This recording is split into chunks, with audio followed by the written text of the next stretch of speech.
You are listening to The Examine Life with Bram Levinson.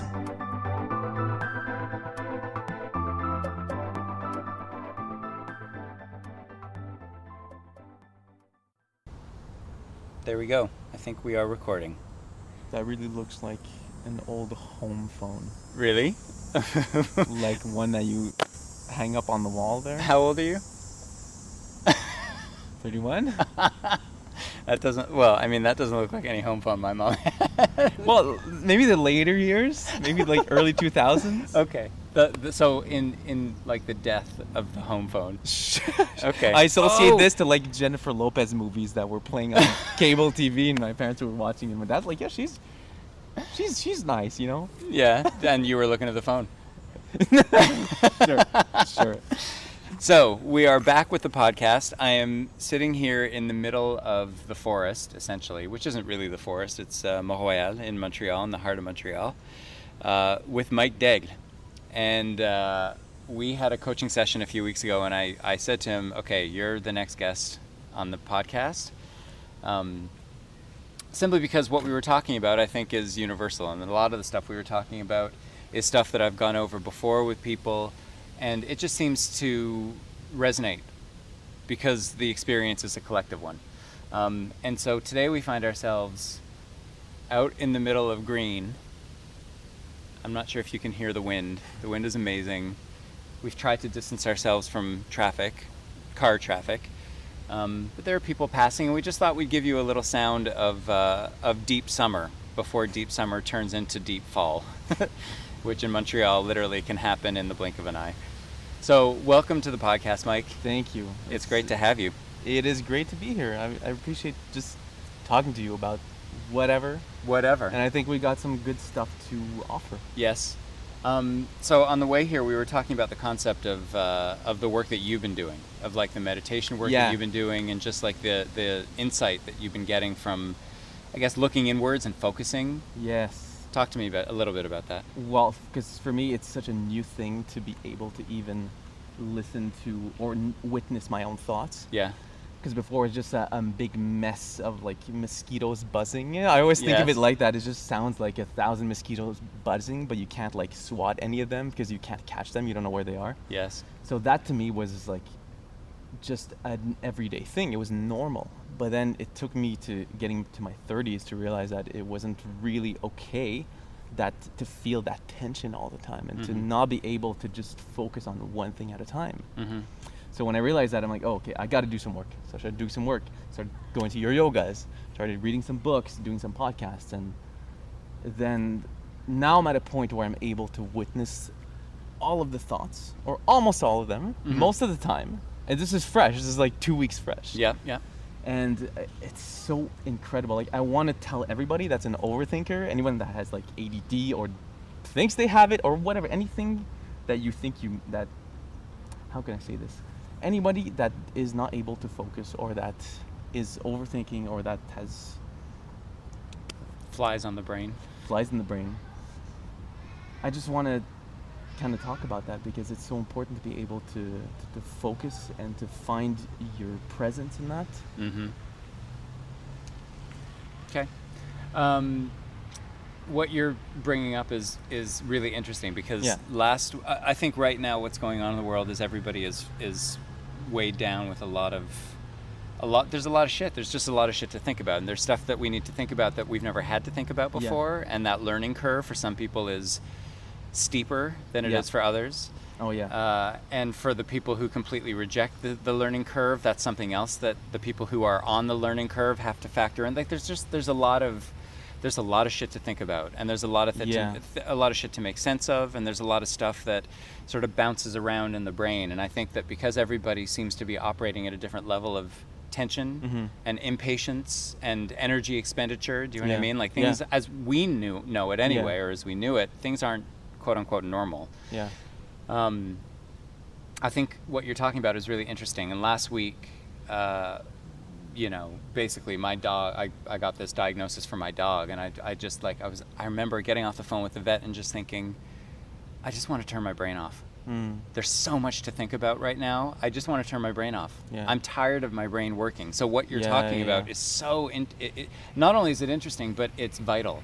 It's vital because when life happens, as it always does, Yeah. in a moment that is unusual in terms of the amount of tension that people are dealing with and the amount of cognitive bouncing around Yeah. that has to happen in a moment where there are a lot of unknowns, exhaustion will happen. People are going to get tired. So what you're talking about is really, really, really important. And I'm happy that you brought it up. Talk to me about what you found doing this work. And actually, before we go there, Sure. talk to me about the witnessing. Talk to me about the process of witnessing. What does that encompass for you? How do you do that? Witnessing for me is really being able to catch anxieties because they're there. They're there most of the time. Mm-hmm. And I don't know what they are until I'm able to go in a place where I close my eyes and I can really feel the silence and connect to all of the thoughts that I see. It's hard to explain. Usually it's such a process for me Yeah. to get into that space. And this is the first time I talk about it. Mm-hmm. So I'm even learning how to express it, yes, right? yes. Because I have such a deep desire to talk about it Yes. and to explain the process. I'm all about the process because I was somebody who didn't know how to get from A to B unless I saw everything about B. So not being able to silence my thoughts was basically the complete inability to see what presence was, what meditation was. Mm-hmm. So I don't know if this is answering your question. It is. Okay, good. So then I really want to be able to clearly explain the process of being able to meditate when you're such an overthinker. I think it's the most important thing. I'm still working on that. Yes. Because like I said, it's only been a week or 2 weeks that I've been really able to get into that place, and I feel like a new person. Every single day is work though. Like every day we've been doing it, my wife and I, we've been doing a meditation every morning for the last 2 weeks. And sometimes it works, 10 minutes maybe. Mm-hmm. And then other times I need another 30 minutes of Mm-hmm. meditation. To get into it? To get into it. Mm-hmm. Because for so many years I was starting my day off on the wrong foot without knowing. So what were those mornings like when you were starting your day off on the wrong foot? What does that mean? oh man, it was just complete cluelessness about what I wanted to do. Okay. What my intention was, what's my goal in life, what was my North Star, why am I doing what I'm doing, why am I breathing? Mm-hmm. So having not having clarity about that was pretty much pain, but unaware pain. Mm-hmm. So I didn't know that I was experiencing so much pain in my body because I wasn't able to focus on what I wanted to do in life and what I wanted to be and how I wanted to spread my message of beauty through music or happiness or joy or whatever. So not having that clarity was really a lot of pain, and that's how it felt to wake up feeling completely unclear and feeling those mosquitoes buzzing in my head. And so it was actual pain. You're talking about actual physical pain. Like back pain. Okay. I felt back pain, but I didn't know, and I didn't know it was caused by my thoughts. Mm-hmm. And I knew there was nothing wrong.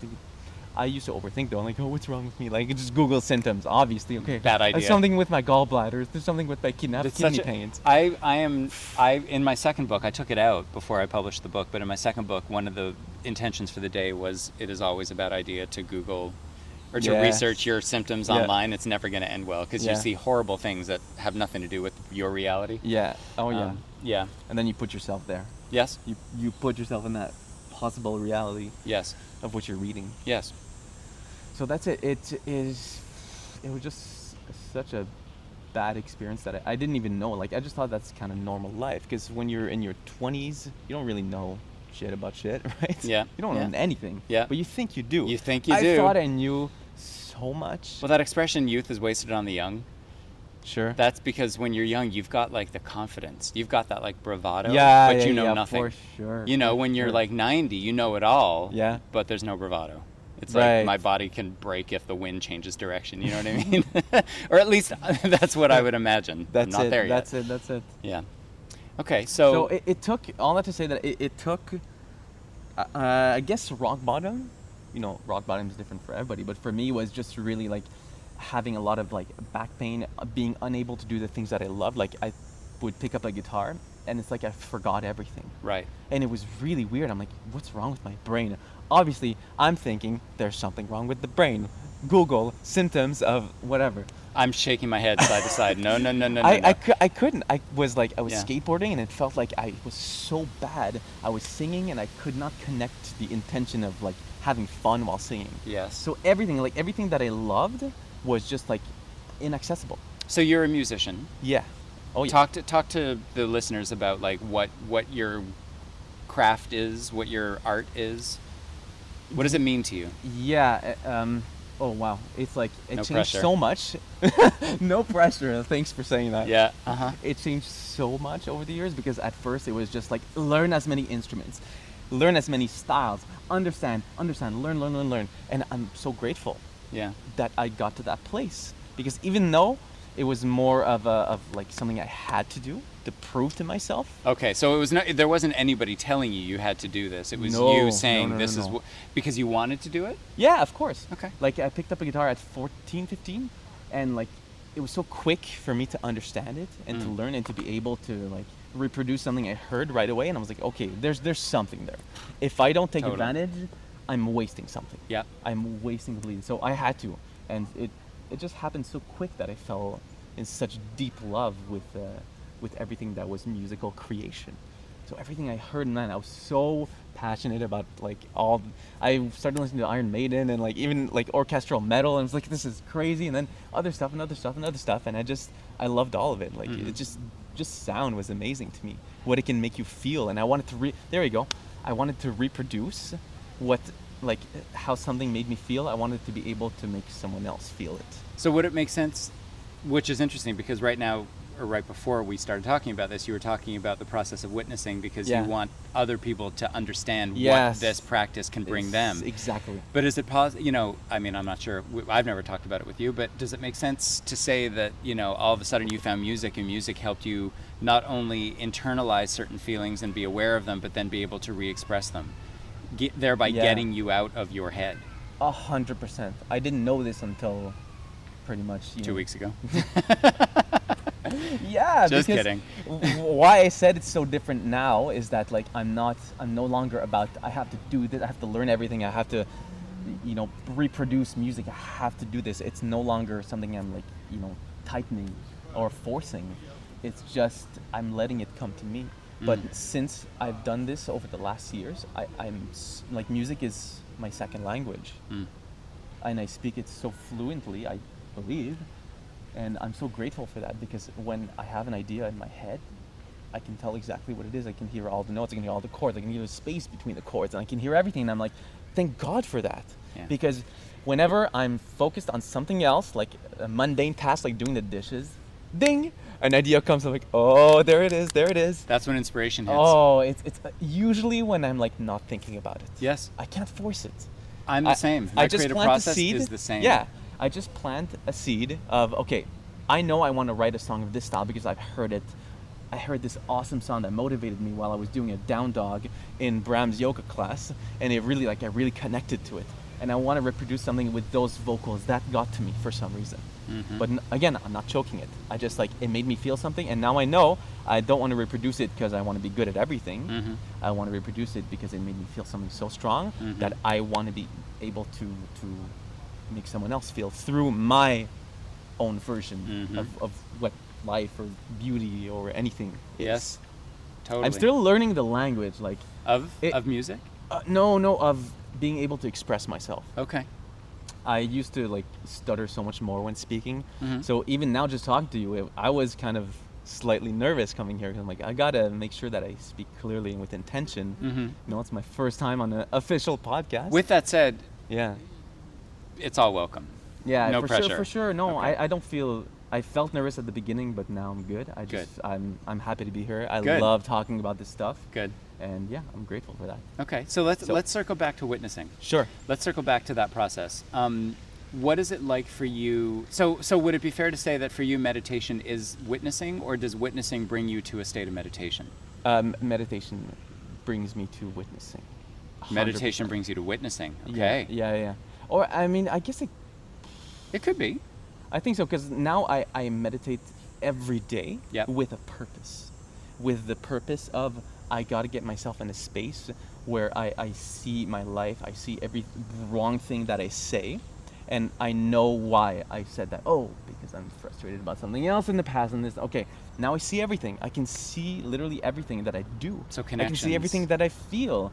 I can see it in other people too. So I'm able to see if someone says something that I didn't like. I'm like, oh, that's fine. I'm not gonna take it badly. I know that you said that because you were in this state of mind because I said something in the past. That means you feel this, blah blah blah. You know what I mean? Like, I love having this awareness because I feel like nothing can affect me negatively. Yes. I feel completely invincible, but not in a way of having ego.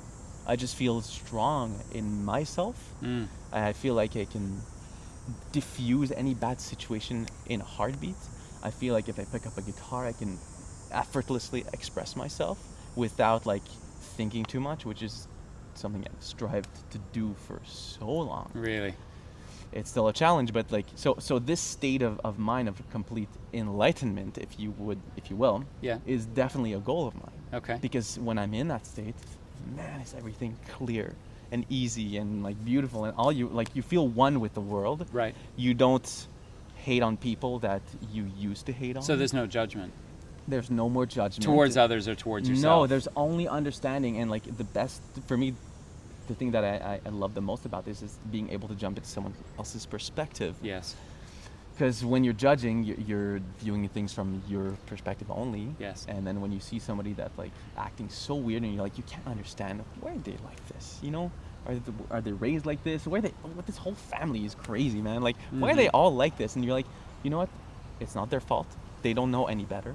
And I don't remember where I heard this in a podcast, but they're doing the best that they can with the awareness that they have. Yes. With that said, I mean, there are people who are not doing the best that they can with the awareness that they've had. But Hinduism teaches us that there will be demons among us. So, you know, Yeah. I'm. To me, that's also a practice. Yeah. It's like recognize, don't pay attention. Yeah. You know. A really good mantra that I tell myself a lot. I don't know if it's a mantra or a motto or something, but unhappy people can be mean, or like happy people are usually not mean. So if somebody hurts you, it's not really that. I'm going to reformulate that at some point in my head. Okay. But the point is that when you see people that are not nice as unhappy, as opposed to be mad at them, you feel a desire to help. Yes, compassion. You that feel elicits compassion. Yeah, of course. And having compassion for people that are like driving like psychos in traffic, you're like, you know what? This person is stressed. Yes. I wish for them to not be stressed. Yes. Because I've been there, and it's not a pleasant thing. Yes. And you feel so unhappy and unaware, and God, I gotta be first while driving. I gotta get to that light. That lane is mine. Don't you cut me out. That's my when you lane. get pulled into the ego game. That's when it's Yeah, all. for That's sure, when for sure. when it's like about who's right and not about what's right. You know. Yeah. So that's it. I feel like I've been through all of the negative spots, and now being out, I witness it, and I just want the best for everybody that is going through all those negative things. Okay. So how do you offer the best? If you want what you've learned to be like public domain kind of thing, how do you go about it? Public domain. Well, I definitely do believe in like the energy that people can see in you. Yep. So if I'm feeling really good and positive and compassionate, and I'm just taking a walk with a dog, and I walk by negative people, I do believe that just by them looking at me, they can maybe be like, oh, well, this guy looks like he's pretty happy with himself. What am I doing wrong? Okay. Yeah. And I've noticed people's looks change. And when I feel amazing and on top of the world, and I'm walking, people just start talking to me. Yeah. People are like, can my kid come pet your dog? Like, this happened. It's just like, and it's every single time that I feel great, this happens. It's funny that you're saying that, because a couple of weeks ago I was walking my dog, and I decided that, you know, people right now with the whole COVID situation, some people are keeping a healthy distance from other people on the sidewalk, so they'll move off the sidewalk, walk in the street. And so I decided when I was walking the dog that if I saw somebody coming towards us, I would sort of pull her over to the side of the sidewalk, make her sit, let that person pass, and then we would go. Okay. And what happened was, all of a sudden, this elicited like such kindness from people. I think they saw us doing something that was just a very small gesture, and people started talking to us. People started talking to me, talking about the dog. That's so sweet of you to do. What kind of dog is this? That kind of thing. But I noticed, you know, it reminded me that we're not taking care of each other when I posted it on social media earlier this week. But the only thing that we're not encouraged to do in the world, before this whole pandemic situation, we have not been encouraged to take care of each other by the people who have influence. We've been encouraged, in fact, to do quite the opposite. You know, we're encouraged to, as I said in previous episodes, distance ourselves socially, even though it's actually not socially distanced, it's physically distanced. But not only have we been forced to be apart from each other, but we've been forced to somehow internalize the psychology of, oh, now I have to socially distance, which could leave people feeling really alone and really isolated. 100%. But also, like, avoid people, see each other as a threat, understand that if you catch something, it is from another, which refers right back to some Hindu teachings but from the Upanishads, which say, and I'm paraphrasing, where there is another, there is fear. Right, and so we live in this moment where we're not supposed to take care of each other. I do one kind act. You just do this thing where you're walking down the street emanating a good energy, and all of a sudden, something's different. And that's something I've been talking to a lot about with coaching clients over the past little while, is if you want a different outcome, then you have to do something differently. And intellectually, that makes sense to people. But on a very emotional level, people are threatened by change, right? Because the brain seeks out stability. So that's the truth right there. That's a big truth. Well, but even though we understand, okay, so I guess I have to do something differently, when we start to do something differently, there's, just as you said, all the mosquitoes buzzing around in our minds, a lot of those mosquitoes are buzzing this like buzz of negativity, saying, oh no, you're not doing it right, or, you know, shit's gonna go down if you do it this way, or you don't know what you're doing, or how dare you, or whatever. And then all of a sudden, no change happens. I'm nodding heavily right now. Listen, it's all fascinating to me, but to me, as you said when you were talking about witnessing, it's all interrelated. It's all, you see the connections. I do now. You know. It's insane. So you walk down the street giving off this like Buddha vibe, for lack of a better term. And you're seeing that it's making some sort of change. Yeah, for sure. And this is different for you. Is that fair to say? So you're doing something different in your equation? Yeah, 100%. Like, I definitely want to do more than just that, and I'm figuring out what that is. But for the time being, since this is so new, for me, it's so amazing that I'm just noticing how much difference it makes while I'm just feel good, as opposed to when I'm so internalized in my own mind, and I'm walking with my dog on days I'm not feeling good. And I'm thinking, okay, what is that person thinking? Like, is my back straight? My back's not straight. And like, my arms are, what do I do with my arms? Like, oof. It's a horrible place to be. It is a horrible place to be, but you know what? It's where most people are. I know. And so many of my friends were like that. Like, obviously you attract friends that are similar to you. So all of my friends are deep thinkers. And I love that about them. I love that they're deep thinkers. We're all deep thinkers. And now I'm talking to them all about this stuff, and I'm trying to introduce to them, and almost like pushing it, because like I know that the moment you're a deep thinker, that means your thoughts are going to go in all types of places. Yes, the shadow, can go in good and bad places. Exactly, the shadow side of the deep thinkers is they deep think about everything. Of course, and when you don't know that the feeling of being present completely and completely absent of all this thought, this chatter. If you don't know that exists, how can you get there? Yes. How can you get there? Like I've always needed to see. I think I told you that last week. Yeah. I needed to see where I'm going before I go. If I heard a song, repeat that. I need to see exactly where I'm going before I go. Really good parallel in X-Men. Yeah. There's a guy who teleports. Yeah. But he needs to have seen the place before he teleports. I hope I'm right with this. I know there's. Even if you're not, the analogy is perfect. Yes. So he needs to see it in his head before teleporting. Right. And that's how I saw myself. That's why I was able to learn music so fast. I would hear it, and I would see myself playing it, and I would play it. So it's the same thing for feeling like present and meditative and completely absent of thought. Like once you feel it once, you're like, oh wow, this is available to me. And I want to push that on people. Not push that, wrong word, but yeah, I want to offer that to people. I like that you're saying that, because a lot of people have a very negative connotation about meditation. Yeah. Simply because you use the word and it conjures up like, imagery and dogma from like decades past. You know what I mean? Sure. And for some people it describes a practice that people are afraid if they get into it, they're going to have to really apply themselves to it. And what if they don't get it right? Yeah. And what if it doesn't always work? And by the way, it doesn't always work. What if I don't get it right? That was a big one for me as well. Really? Yeah, for sure. Because I was frustrated that like I couldn't connect, and I didn't know I was frustrated. See? So hang on. What did you? Oh, this is so good. What did you think you needed to connect to? Well, I truly knew that like my thoughts were still running.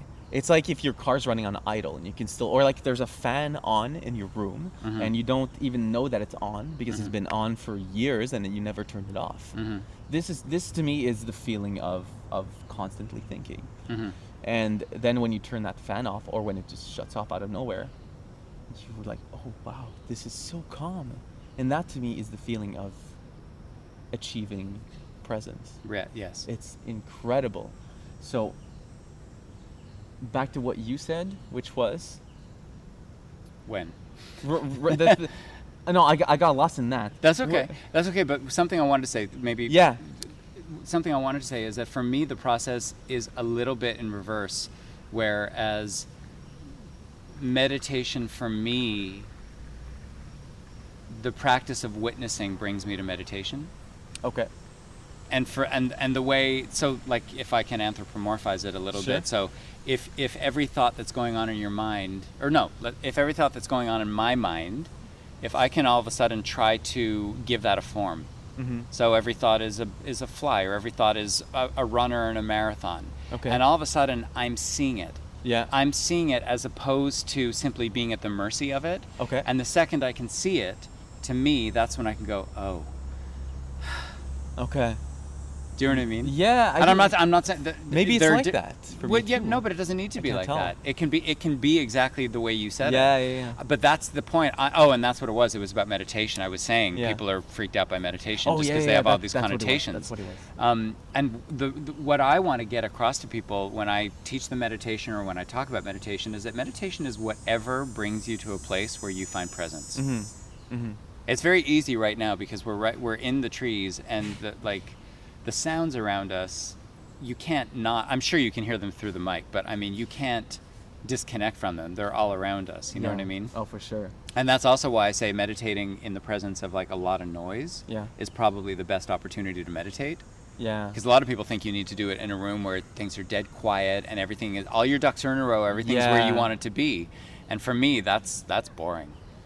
Put me in the middle of like an anti-maskers march. That's where I want to. That's where I want to meditate. Sitting right in the middle. That's right. No judgment, just peaceful.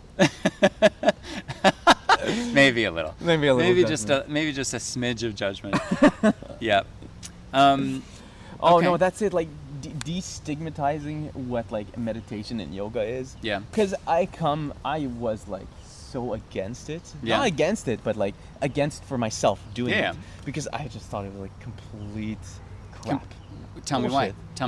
I don't know. I just like, your real life is in front of you. Things are in front of you. Here's a tree. That's a thing. Like, what are you doing? Like, putting your body into positions to like get into a mental state that, what are you talking about? Right. Like, but it was like deep down, it's like one of those like big denials that like, that you're kind of curious about it, but you're too young to realize what you actually want. So then when you hit your 30s, you're like, oh, maybe I'll try it. I'll be more open-minded. Yeah. And then you try it like, oh my God, this is what I've been seeking. Yes. I've been seeking this for my mental health, man. Yes. It's like, I wish people wouldn't see yoga as I saw it before, or a meditation. I saw it the same way, by the way. Yeah, it's for mental health. Mm-hmm. If people see it just for mental health, like who doesn't want to be mentally healthy? Like everybody does. Yes. Some people don't admit it. Yeah. Maybe people have like too much ego to admit that they're like they want to try meditation. Yeah. I know some people that are like that.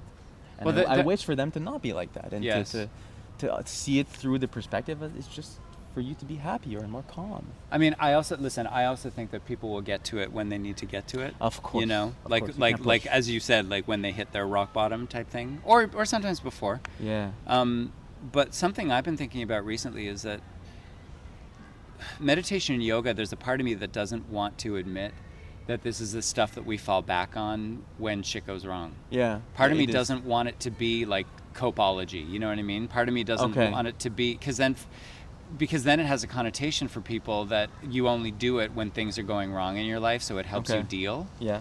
And a lot of people believe that there may be a certain aversion to it, you know, aversion to their issues, Yeah. to their problems, to their challenges. You know, when you don't want to deal, practice meditation. And it's not about that at all. For me, it's not about Yes. putting Yeah, a yeah. barrier up against something. It's about welcoming everything and seeing it, Yeah. and hopefully reprogramming the brain and reprogramming the emotional response so that, you know, we don't fear what makes us afraid. Mm-hmm. And all of a sudden we don't stand in judgment of like, okay, well, this is bad because it makes me feel afraid, as opposed to, That's it. you know, this thing That's with it. my dog. I've had dogs before that have gotten diagnoses, and I was a mess. I was a wreck. Yeah. I was a total wreck. My dogs are my kids. You know what I mean? You know, my dog got a diagnosis last week, and yes, there was that initial rush of, fuck. Like, what more? What more do I need to be dealing with in my brain right now to be able to just like have a life that is comfortable and easy? Mm-hmm. But then again, whoever said it was supposed to be comfortable and easy, you know? And then all of a sudden I was like, okay, you know what? I think I've actually got it this time. I think I've got it. Mm-hmm. So whatever happens with her, yeah, I'll be gutted if she passes away or when she passes away. But you know what? It's part of the fucking game. Mhm. It's part of all of it. It's part of everything I've studied. Oh, And by yeah, the way, it she's not is. going anywhere anytime soon. So, Good. you know. I was really sorry to. I mean, Dahlia and I were sorry to hear that. Wife and I, we were like when you said that, we're like, oh man, like. But the way that you handled it, like, made me feel so much better, because like I know the pain of you know, your dog getting sick or Yeah. losing a dog. Yeah. But then when you see the person approach it from a point of view of such, like, you know, maturity, emotional maturity, Yes. and understanding of life, like the bigger scheme Yes. of life, you're like, wow, like that makes me feel better. Like I feel less sad. I still feel the emotion, which I Yes. think is like, it's so important to feel the depths of emotion. Yes. Of good and bad and pain Yes. and hard times, like, but when you don't create your identity around that suffering, then you're just accepting it as a learning experience, right? Mic drop. If I hadn't paid so much money for this mic, I would drop it and walk away. That's there it. you go. I take time. I need to get warmed up before I get to the good stuff. He's warmed up. He's warmed up. But what you said is so key, Mm-hmm. because that's what meditation and yoga are for me. They Yeah. are a way to cultivate emotional maturity. Yeah. They're yeah. a way to cultivate That's cognitive good. maturity. Yeah. They are ways to be able to make sense of the nonsensical. They are ways to be able to make Yes. connection where previously things just seemed very random and haphazard. And Yeah. and if you believe that things are random and haphazard, chances are your experience of life is going to be harder. Yeah. You know? Yeah. And Well for said. those people who aren't into this kind of thing and would easily pass judgment and say, well, you're just tricking yourself into believing that Yeah. there's connection, whatever. My response is, okay, so if I'm enjoying my life more than you're enjoying your life, then who's actually fucking losing here? You know what I mean? Like, That's good. However you want to spin it, you spin it. If I'm not hurting anyone in the process, and if this thing called meditation actually helps me deal with a scary moment with something I really care about, Mm-hmm. then why stand in judgment? Yeah, You know, of course. and I think in echoing what you were saying, I want other people to know that this shit exists. I want other people to know that there are tools that if you apply them consistently, and it doesn't need to be every single day. I know a lot of people say practice, but you know, like, fuck off. If you're consistent with that practice, it does change something. It changes the way. Well, okay, when we walked over here, you were Yeah. saying that all the work you've been doing has sort of been like an undoing. It's almost like peeling away layers. I'm paraphrasing, but you had said it's Sure, almost, yeah. and that's what it is. It's sort of, you know, when you don't know what you're doing, there's just reaction. There's just, for me anyway, there was just emotional reaction. And if you don't know there's another way, that emotional reaction becomes the template with which I would react to the world. Whatever happened, there were certain brain channels that would be accessed, and they would continue to be accessed until I knew that if something bad happened, I would lose my shit emotionally. Okay? When you start to do a practice like meditation or a practice like yoga or a practice like just doing this, talking to somebody about real shit as opposed to like, what's your fucking Instagram name? All of a sudden that changes the brain channel. It changes the circuitry.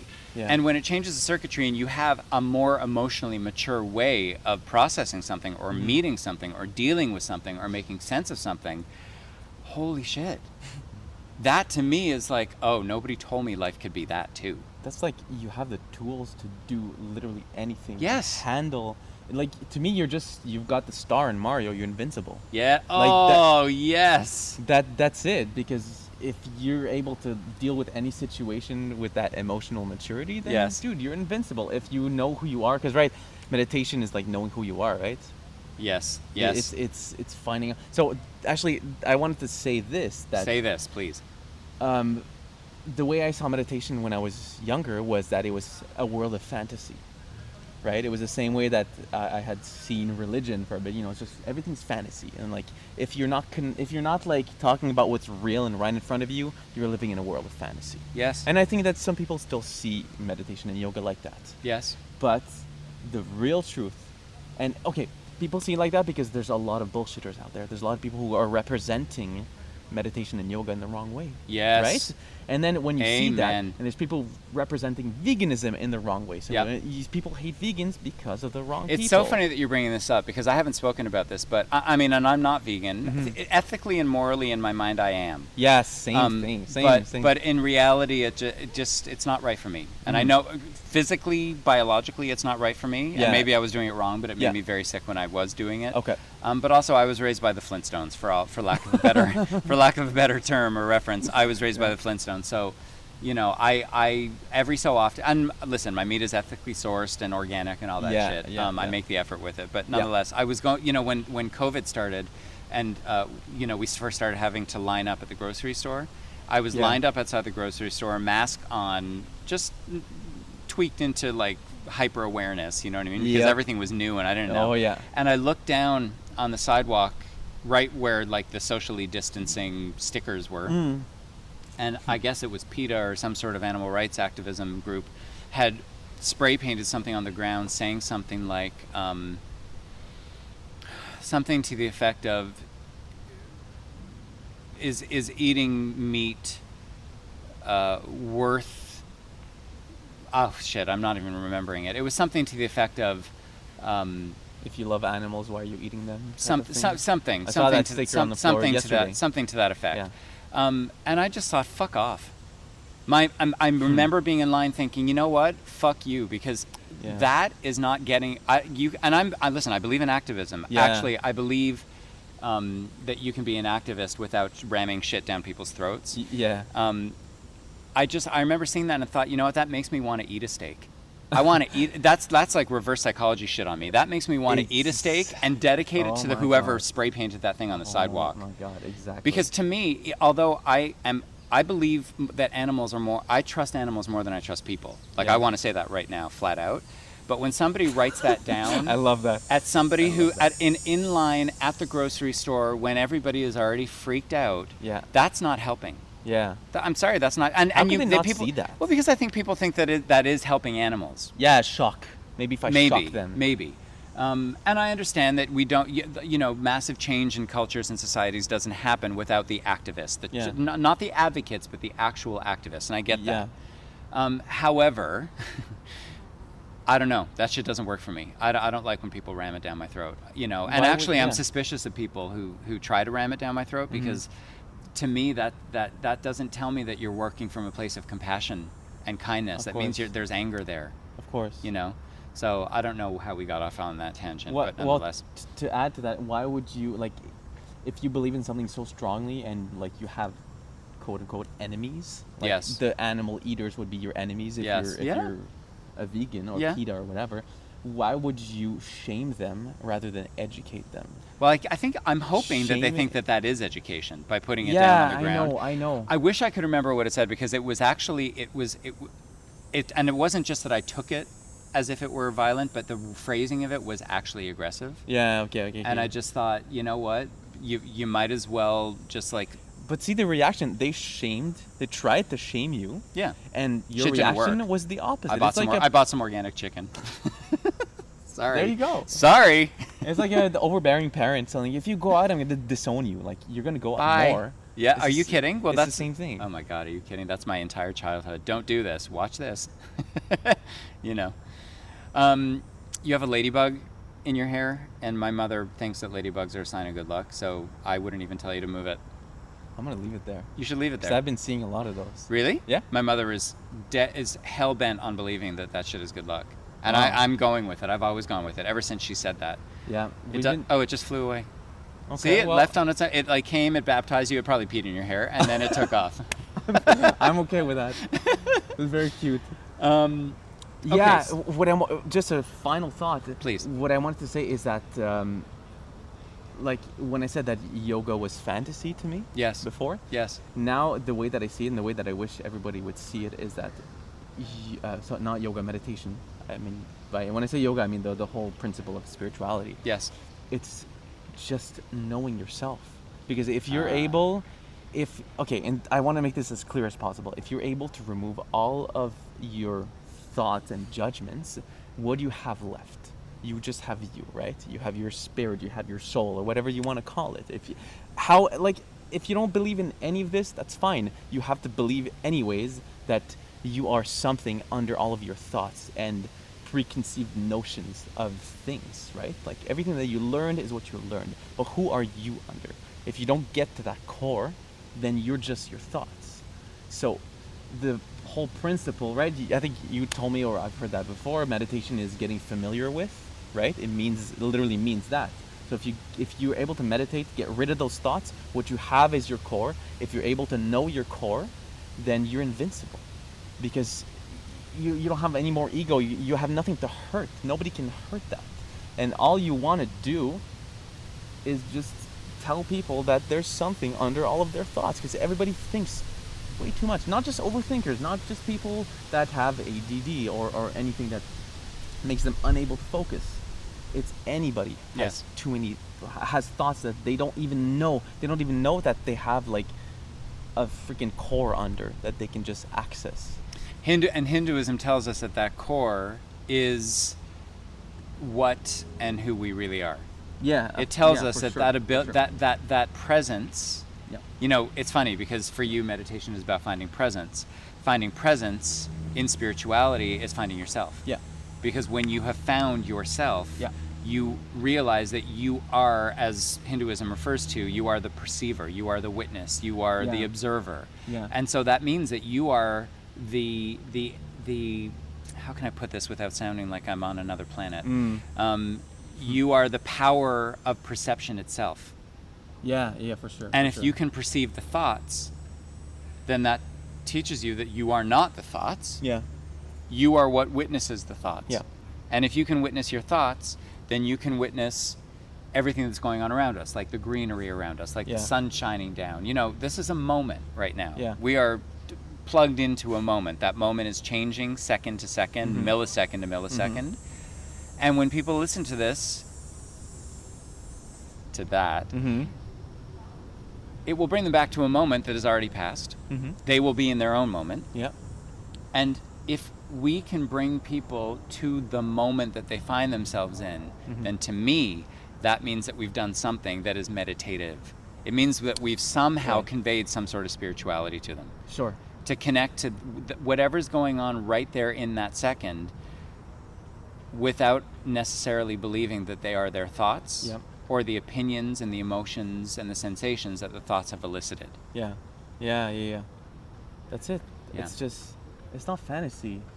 It's so good to know yourself. It's Yes. just so good.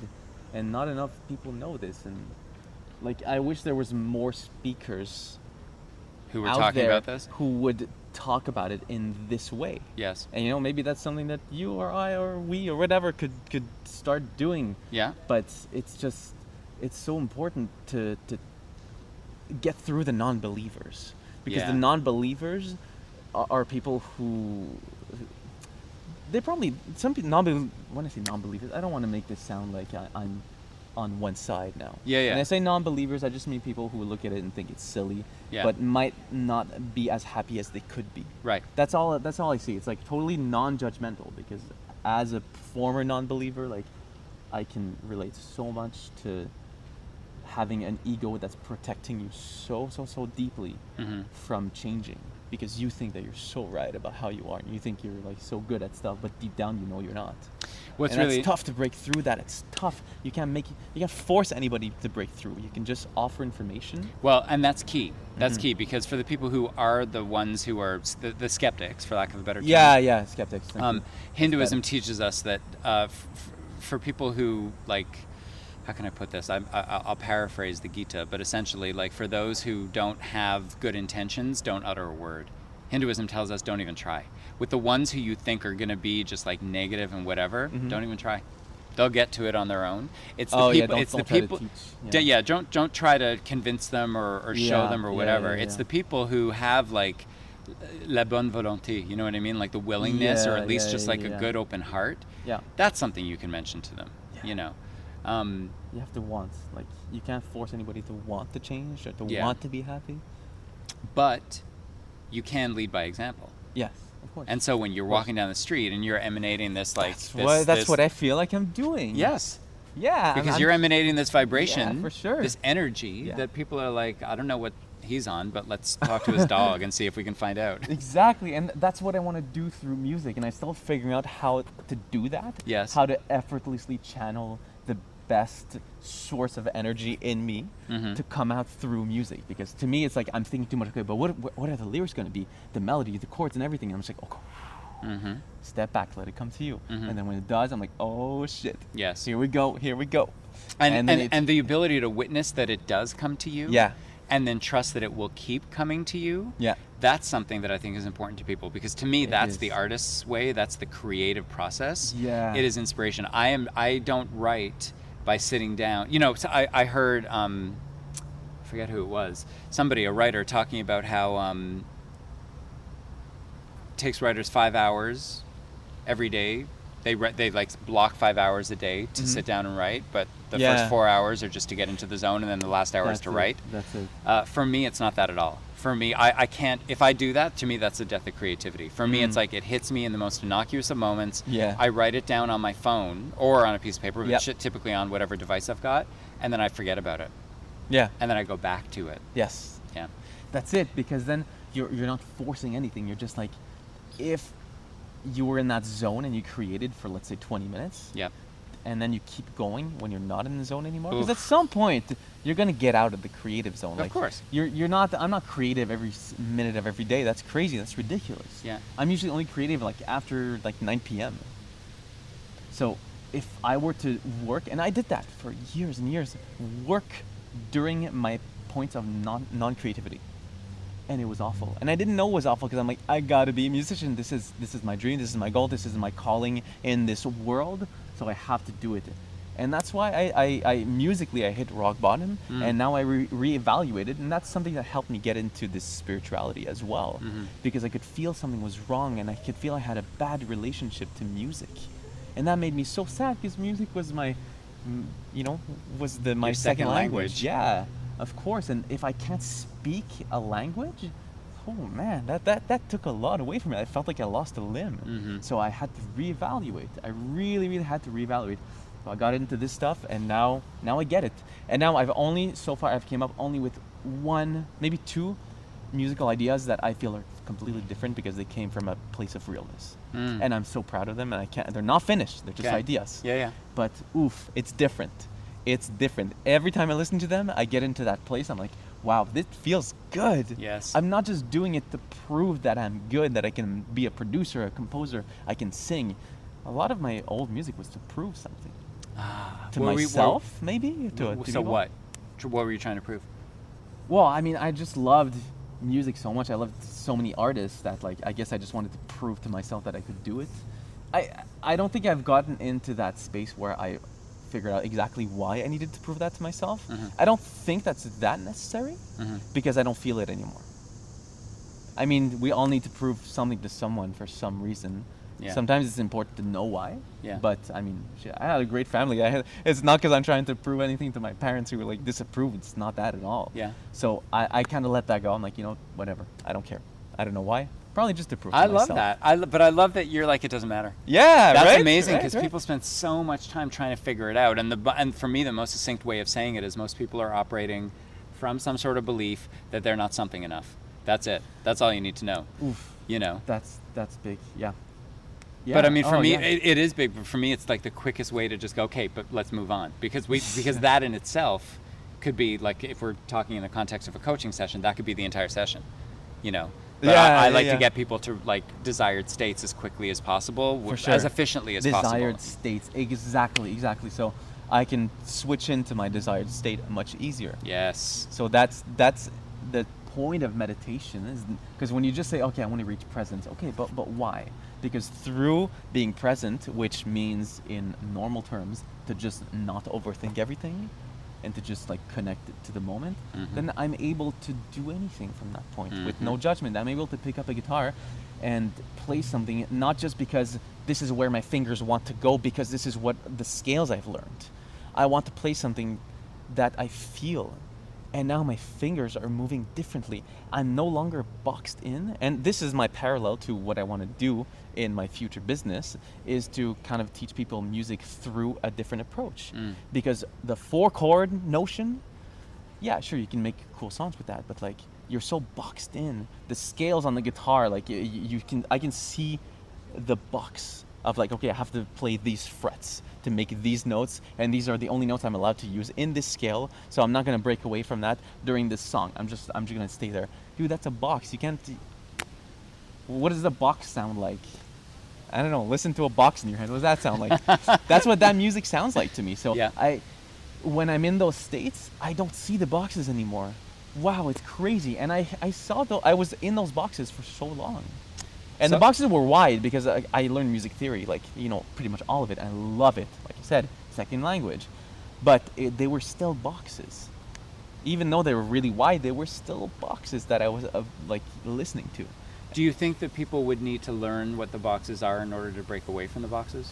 So that's a thing. That's definitely a thing that I've been thinking about, because to learn to express yourself musically effortlessly, to me, I know so much theory that I'm able to go in weird music places, and I know the purpose. I know what this chord serves this purpose. So I'll use it to get to that point. So it's a mix of like effortless creation from your intuition, right? Which doesn't involve thought, right? When you're speaking a language, when you're speaking English right now, you're not thinking of every single word. Your brain's just kind of, you have a thought and the words are just coming out, right? Like moving a limb, you're not like, I'm going to move this arm this direction to catch this ball. No, you just do it. It's automatic. So that's how it is for me. But that's such a good question. I'm still working out the kinks. Well, because there are a lot of theories that say you need to know the structure before you can break away from it. Of course.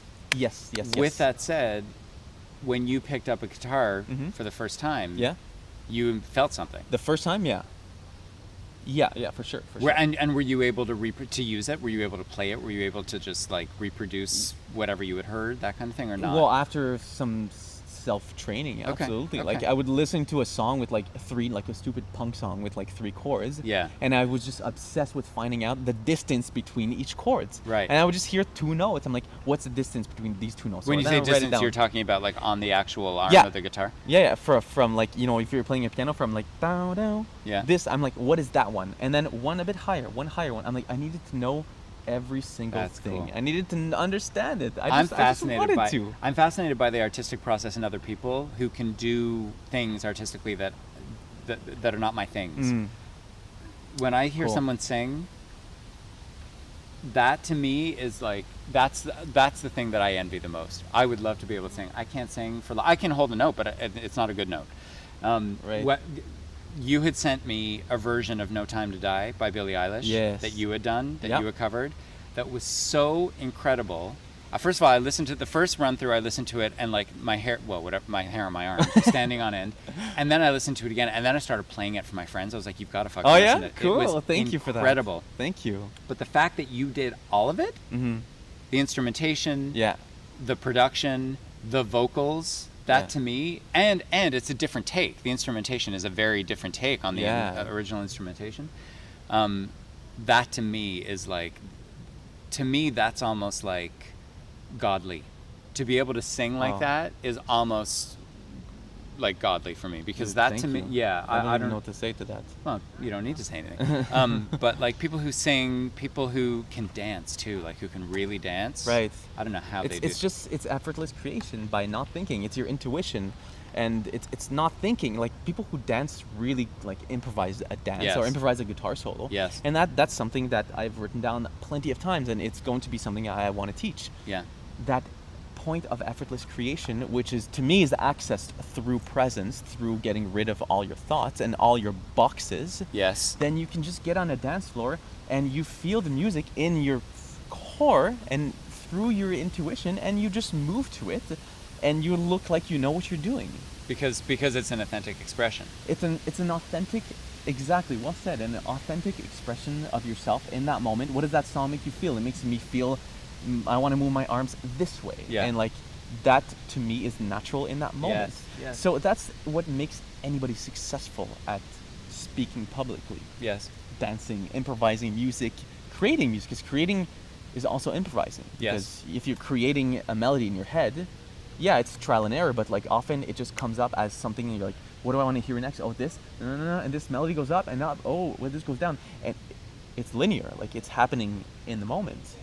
So it's all the same. It's all connected to freaking like the meditative state where you can get rid of your thoughts. That's all it is. Do you believe that something works through you? I mean, that's definitely something I'm open to discuss, because something working through me sounds to like my previous non-believer self sounds like it would be fantasy, right? Mm-hmm. Something's working through. What does that mean? You mean a spirit? You mean a higher power? What do you mean exactly? But to me, like if whether you call it source or higher power or intuition, it doesn't matter. You're just looking at it through slightly different lenses, but it's all the same thing. Yes. I think for me, I believe in intuition, and I think that's what's inside of me. I could definitely debate with somebody who is telling me that it's a source greater than myself. Yeah. I don't know, man. We're in a floating ball in space. Like, who am I to say that Hello. that shit doesn't exist? Yeah. Come exactly. on. Like, what do I know? Exactly. What do I know? Exactly. I can only offer you my perspective and be totally non-judgmental to your perspective. Yeah, that's genius what you just said, because I'm the same. It's like, yeah. Oh, that's what I wanted to say earlier. We're trained to believe that we can be trained, and once we have been trained, we know everything we need to know. Right? Like that's that's where ego kicks in. Okay, yeah. So let's say you're trained as a musician. Once you have your training, you're like, okay, I'm a musician. I know what the fuck I'm doing, whatever. And all of a sudden, like the ego kicks in, and entitlement kicks in, and competition kicks in. Yes. And then when you look at athletes, athletes, especially on a professional level, always have a coach. No matter how experienced they are, they always have a coach.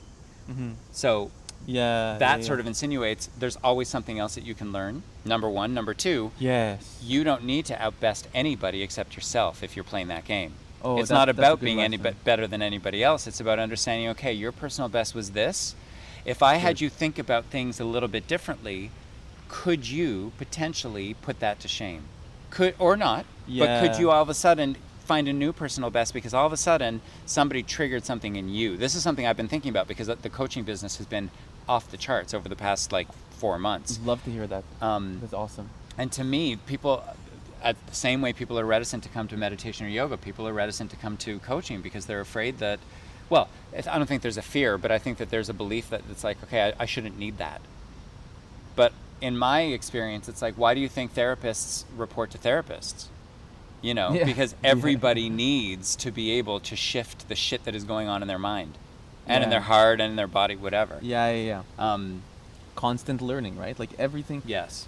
You have to value learning as like your regular state of being. Yes. if you're Absolutely. you're every single moment of your life you're learning. You're a student of life. Like it or the not. moment you know everything, You're fucked. you're done, dude. You're done. You're done, You're dude. Canceled. You're Okay? canceled. there's yeah. But that's why I asked you, do you believe that something is working through you? Because in the moments where things have happened that have been in my mind bigger or more respectable or more impressive than anything I could have planned, there have been a few of those moments where I realized that I can't remember what happened. Oh, and wow. It's almost like Okay. I got out of the way and something else took over. Oh, I've heard that so many people, so many great people and speakers that I listen to have said that as well. Well, in studying Hinduism sort of teaches us that like there is this energy that is working through us. We're the vessel for the energy. Sure.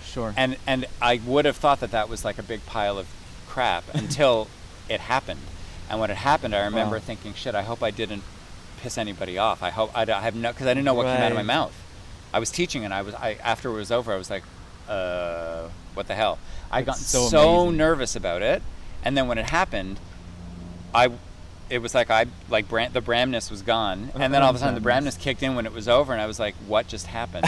And the more it happened, the more I realized I don't have to get nervous anymore.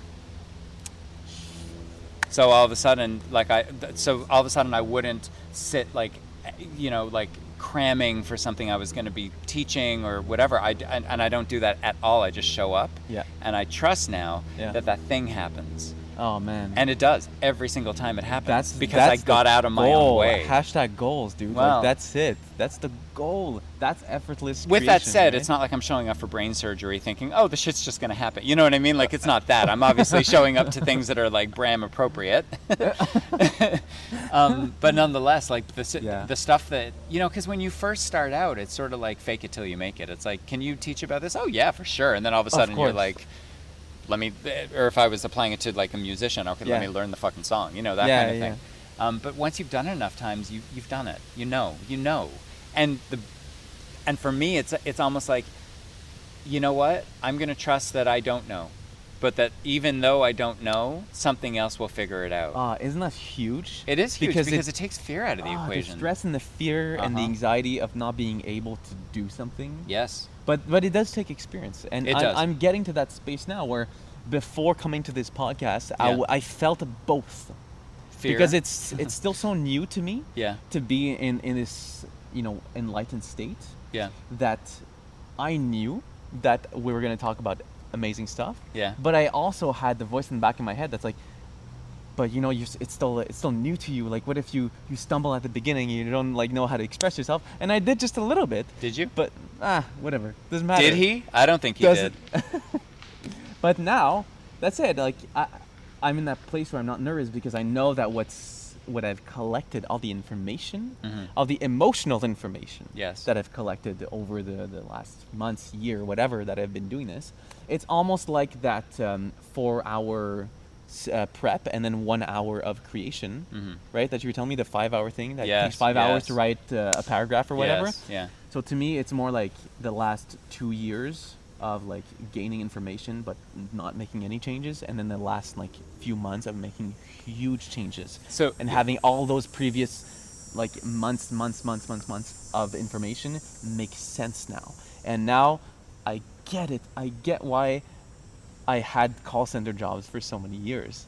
I get why it took me so long to get where I'm supposed to be, even though I still haven't created everything barely anything that I really wanted to create. Yeah. I'm in the infancy stages of creating like a music business / music coaching, But I get that everything was for a purpose. Like, yes. Every shitty job I had was to, teach me what I didn't want in life. Oh. Right? Okay, there it is. That to me that's huge. Everything shitty thing that happens is a way to bring you back to, why does this make me feel crappy? Yes. I want to feel invincible. So if something makes me feel bad, then there's something in me I could tweak to make stronger. Yes. So that is another way I feel invincible. Yes. Is by taking every shitty situation, anything that anyone says that'll make me feel bad, why? And then I turn it into an opportunity to learn and to change that and to be stronger. Whew. good. The shit's good. Before we sign off, you have referred to ADD a few times. Oh, yeah. I want to talk to you about that, and I want the Sure. listeners to hear about that. So, had you been diagnosed with ADD? No. No, but like, I'm not even sure 100%. I have like this very, very strong feeling by doing so much research and by finding tips and tricks online that have worked very well for like people that have ADD. It really, really helped me. It really helped me focus. And I knew something was weird with me since I was like early teens. Why? I felt like my thinking was different. I felt like my approach to learning, my focus was different. And now that like something I read like a couple of days ago, which was that people with ADD, they like hyper focus on the things they love, and everything else is a mess. So that is me so hard. Like everything was such a mess, but damn was I good at the things that I love. Oof, I could skateboard for hours and hours and hours, but like make me listen to something I don't want to listen to, forget it. History, Sec 4 history, forget it. I needed to have a tutor to like teach me facts, and I still did horrible. Forget it. So anyways, all that to say that undiagnosed, but pretty damn sure. And I see it as a superpower of hyper focus, but that's just, you need to train it. Okay, so that's what I was going to ask you. For those, let's say for those people who are listening who suspect that they may be ADD, attention deficit disorder, attention deficit hyperactivity disorder, or people who just have trouble focusing, what would you tell them to try in order to see if it could change their experience of life? Sure. Well, for me, it's like, know that you have a superpower, which is focus. You're able to focus so hard on the things that you love. And if you can take that feeling or that emotional signature of whatever, of how it feels to be so focused in that moment, put it in a box and then use it whenever you need to. Because if you know, like I said, if I've seen something, I know how to do it. If I've been to a place, I know how to feel it. If I've experienced something, I know how to go back in my head. And I feel like people with ADD kind of can do that. They have that power to go back to something. So what am I trying to say? And what I'm trying to say is that if you're able to understand that moment of hyper-focus is your power, then try to apply it to a place where you want to make improvements, but that you feel like you can't. So direct it. It's kind of like direct it. It's a lot of awareness too, and it's just like, stop hating yourself for thinking too much. Stop hating the fact that you can't ever focus on anything else. Because if anyone else was like me, they were really mad at themselves for being unable to focus, for being so forgetful. And also being in a relationship is not easy when you have ADD, because you are not reliable. And you can't hate yourself for that. You have to find ways to, techniques to make yourself remember. Like obviously like the typical stuff like writing things down, for sure, making lists, but then you forget about your list, so you make another list to tell you to remember the list. Oh my God. It's just, I'm still managing it. But like the one thing for me is just to not be mad at myself anymore for having too many thoughts, and understanding that it's a power, accepting that there's some moments in life that I will not be focused. I will be completely zoned out, and I'm gonna look like I'm a zombie, and I'm not gonna care about whatever's around me. Accept that. You don't have to force yourself, because I was really mad at myself for being disconnected, let's say at a family setting. But no, it's okay. It's okay. You're good at the things that you're good at, and you might look weird to others in other situations. Own it though. You say, you know what, I'm really weird. I overthink everything, but that makes me really deep. That makes me such a deep person. Oh, I can't go in a negative rabbit hole though. Good. Try to catch yourself. Get and back. Direct it. Yeah. Use the force. I wish I could have better words to explain the feeling of capturing that feeling of focusing on something. Putting it in your pocket. And reusing it. On something else, because it's such a powerful feeling. I think that the way you put it is exactly what they need to hear. Yeah. So this is the first time that I'm actually verbalizing this and not thinking about it in my head in bed while I'm like making a speech about it in my own head. Good. So this is great. Like, it's a perfect setting for it. Yeah, it is. So I think that's it. I'll have more insight as I figure myself out. Right. But for the moment, Hopefully that's what it we is. all will. It's a power. Just see it as a power. Tell them where they can find you. Tell them where they can they can find all things Mike Daigle. Okay, so it's on Instagram. It's Mike Daigle Music. Mike Daigle Daigle. is Daigle. Mike Daigle Music. Mike Daigle Music. I haven't posted in a bit because I always figuring out my plan. Yes. You know, I felt like I was posting just like random stuff just to show people, look at what I can do. Yes. But then I took a break. I'm like, you know what? Like you said, reevaluate. Yes. So I'm at this place now that I'm gonna start posting a lot of stuff soon. I'm going to start making it more directed towards, you know, what we talked about now. Yeah. Music, coaching, life, presence, how to improvise, how to create from the right place, how to get out of your mental musical boxes. So I really want to make it about that. You Okay. helped me figure that out. Thank you. Love it. My honor, my pleasure. That's it. Instagram, my website is it's michaeldaigle.com. I use Mike and Michael. I don't know. We'll see. I'll figure it out one There's day. some branding that's going to happen. I'll figure it out one Yeah, day. yeah. That's it. Website, Instagram. Oh, I'm on Spotify. The songs are cool. They're the songs that I created just to prove to myself I could make music. Okay, yeah. They're still good. I still really like them. There's a lot of real stuff in it, but it's not the full Mike Daigle. There's a It's the- process of self-actualization. Oh yeah, that's yeah. coming. It's like I would say it's like maybe 60% me. Okay. Which is still something. If you want me to like write music for you, go listen to it. I'm good. Okay, I'll do it. No problem. Do you pronounce your last name Daigle or Daig? Oh, it's Daigle, but like for people that speak English, like for Americans, Yeah. they would read it as Daigle. 100%. But your family? Sorry? Your family pronounces it?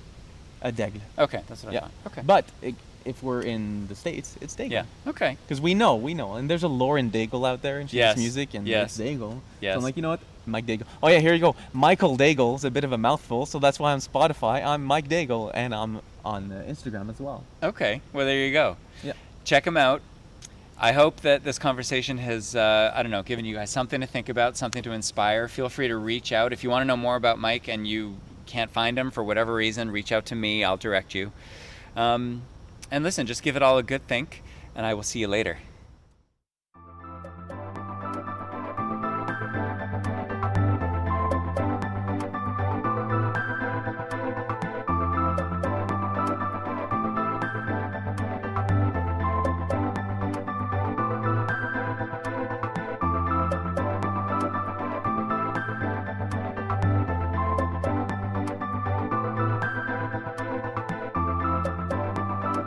You are listening to The Examine Life with Bram Levinson.